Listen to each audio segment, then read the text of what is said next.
SDI channel को subscribe करें और बेल बटन पर क्लिक करें ताकि आपको सबसे पहले हमारे नए वीडियोस और लाइव इज्तिमा की लिंक मिले।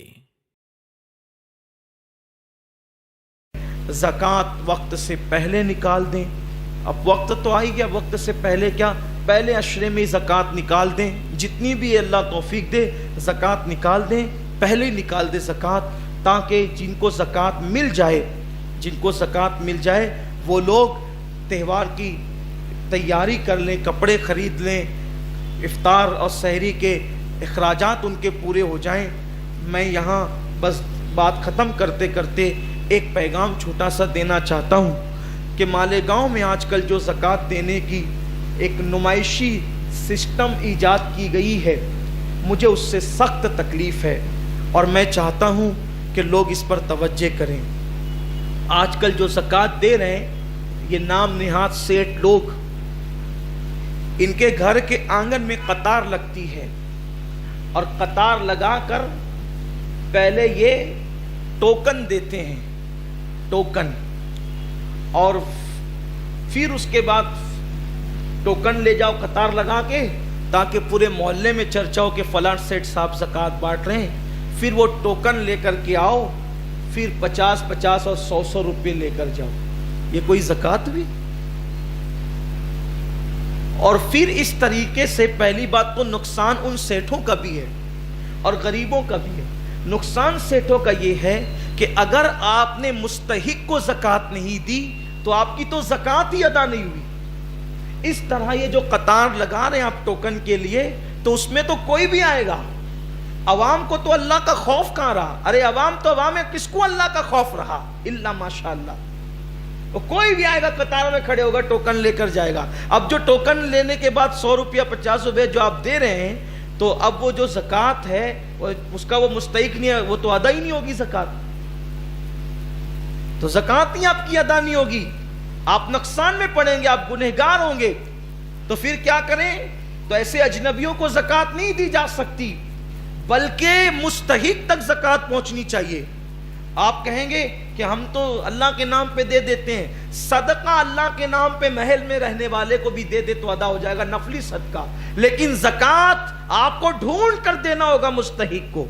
और ये 100-50 वाली ज़कात का सिस्टम नहीं, बल्कि ज़कात इस अंदाज से दीजिए कि आपकी ज़कात से एक बंदे का रमजान शरीफ का त्यौहार तो दुरुस्त हो जाए। और 50-100 रुपए में उसका होना क्या है? उसका होना क्या है? बल्कि बेहतर तरीका यह है कि अपनी ज़कात के 3 हिस्से कीजिए। एक हिस्सा रिश्तेदारों में दीजिए, एक हिस्सा आम मोमिनीन को दीजिए, और एक हिस्सा मदरसों में जो दीनी तालीम के लिए चल रहे हैं वहां दिए जाएं, ताकि सब तक पहुंच सके। बल्कि रिश्तेदार अगर आपसे ज़कात लेने में शर्माते हो, आपके रिश्तेदार गरीब है और वो गैरत करते हो या शर्माते हो, तो इस्लाम ये कहता है कि उसको ये कह के भी आप ज़कात दे सकते हैं कि ये ले ईदी है, ये ले त्यौहारी है, ये ले बच्चों का खर्च है, ताकि उसके इज्जत नफ्स को ठेस नहीं पहुंचे। देखो इस्लाम वो मजहब है। तो इस अंदाज से ज़कात निकालिए, नुमाइश छोड़ दीजिए। जिसके लिए दे रहे हैं वो देख रहा है और वो नियतों को जानता है।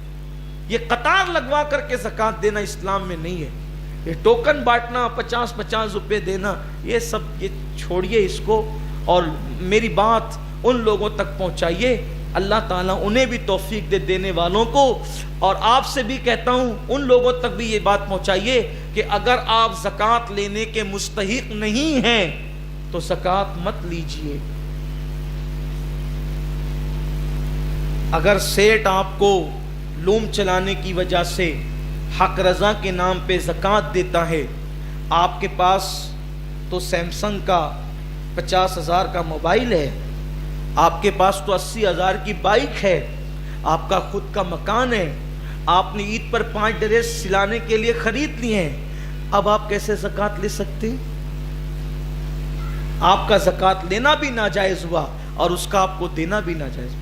सेठ हक रज़ा के नाम पे ज़कात इसलिए दे देता है تاکہ اس کا پیسہ بچ جائے کہ مزدور کو تو پیسہ مل ہی رہا ہے اور میرا پیسہ بچ جائے، کیونکہ زکوٰۃ تو کسی کو بھی دینا ہے تو چلو مزدور کو دے دو۔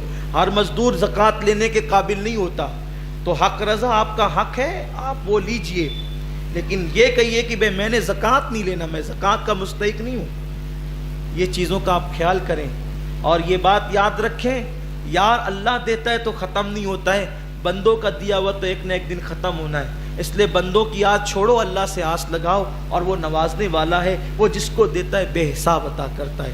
اور آپ سے بھی کہتا ہوں اگر زکوٰۃ آپ پر ہے تو جتنا حساب ہوتا ہے اس سے کچھ زیادہ نکالیے، زیادہ نکالنے میں نقصان نہیں ہے، کم نکالنے میں نقصان ہے۔ اگر ایک پیسہ بھی آپ نے کم نکالا تو وہ ایک پیسہ کئی لاکھوں روپے کو لے کر کے چلا جائے گا اور ہلاک کر دے گا۔ اس لیے زکوٰۃ کی رقم آپ کے پاس، زکوٰۃ خور مت بنیے، زکوٰۃ خور مت بنیے۔ آپ کہیں گے زکوٰۃ خور کیسے ہو گئے؟